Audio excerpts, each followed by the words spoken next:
Helicopter দিয়ে চলছে উদ্ধার অভিযান। বন্যার পানিতে তলিয়ে যাওয়া বাড়ির ছাদ থেকে বহু মানুষকে এভাবেই উদ্ধার করা হচ্ছে।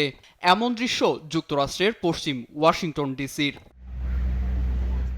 ভারী বৃষ্টিপাত থেকে সৃষ্টি হয় ভয়াবহ বন্যা। এতে প্লাবিত হয় পশ্চিম ওয়াশিংটনের সুমাস, স্নোহমিশ, পুয়ালাপ কাউন্টি। রাস্তাঘাট ও গুরুত্বপূর্ণ সড়ক তলিয়ে গেছে। পানি 15 ফুটেরও বেশি উঁচুতে পৌঁছে ডুবে গেছে ঘরবাড়ি। পানিবন্দী হয়ে পড়েছেন অসংখ্য মানুষ।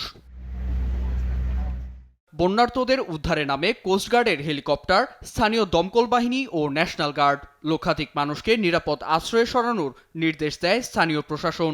একে ইতিহাসের সবচেয়ে ভয়াবহ বন্যা হিসেবে ঘোষণা করে জরুরি অবস্থা জারি করেন ওয়াশিংটনের গভর্নর। পরিস্থিতি মোকাবিলায় আমরা কেন্দ্রীয় সরকারের সহায়তা চেয়েছি। সড়ক নিরাপত্তা নিশ্চিত করার চেষ্টা করছি।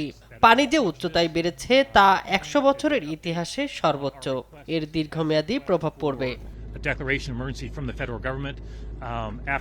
আবহাওয়াবিদরা জানান, উষ্ণ বায়ু প্রবাহে ক্যাসকেড ও অলিম্পিক পর্বতমালার বরফ গলে যাওয়ায় এবং অব্যাহত বৃষ্টিপাতের কারণে স্ক্যাগিট, স্নোহমিশ, সিডার ও নুকসেক নদীর পানি রেকর্ড পরিমাণ বেড়েছে। ফলে বন্যার মাত্রা আরও ভয়াবহ হয়েছে। বন্যার প্রভাব কানাডায়ও পড়তে পারে বলে আশঙ্কা করা হচ্ছে। এরই মধ্যে সতর্কতা অবলম্বনের নির্দেশ দিয়েছে সরকার। নীরব দাস, নিউজ ডেস্ক, দেশ টিভি।